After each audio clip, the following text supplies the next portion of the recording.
و 3 سال پیش نوشتم و الان دیگه در حد توی در بست تو چی بگم، تخت توضیح بدم که چی جوری تو میتونی این دل رو قبضه کنی، حتی خونه یه کاهگلی رو قلعه کنی.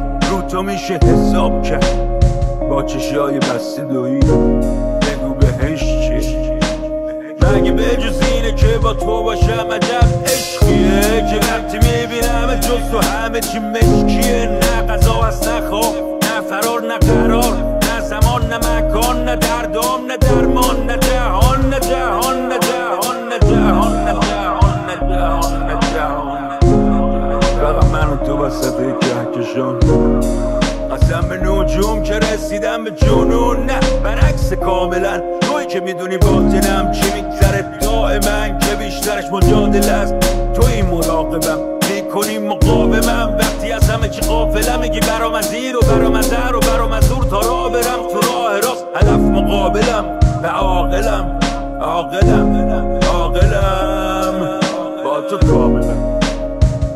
میخوام پوست و گوشت و استخون و بشکافیم لخشیم، جذب هم بشیم جفشیم، یه پل شیم و توی هم گم شیم و ذوب شیم، مثل یه خورشید جلو شم و پروانه بچ، جلو شم و پروانه بچ.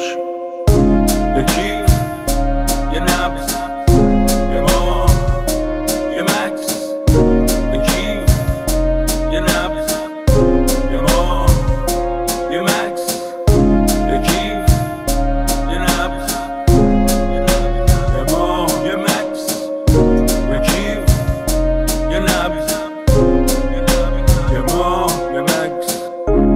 تابلوی راهنما تو راهروهای شلوغ ذهنی، همه منو تحریم میکنن و تو به فکر صدور مهری. تو سرزمین جهالت تو نور دیده، طلوع چشمی با شنیدن آهنگ نفسات قلبم وامیسته. سرود ملی بعدش کن میشه حرکات بالا میره، ضربان قلب روح قفسا رو دوست نداره، اون نور فوران میکنه حتی ترکامو کم میاره کلمات، یه چی داره تحریک میکنه حلقمو، میخوام بالا بیارم قلبمو، خونم قلب بزنم ببینی یه رنگم مثل ماه دورت بگردم، یه آذر تو آسمون منو میبینی شفار 408 دیدی جیبم تو شیچری تنگه ولی بشینی پیرم بشینی پیشم میگیم چی سخته هم و شمردن پول خوردامونم یه چیز دیگه است. این آدم واسه همه آهنه واسه تو جیب است، اگه ارومیه بشی روت عرس میکشم واسه تب سوی قفس میکشم، تو رو دست نمیزنم تو رو نفس میکشم، تو رو نفس میکشم.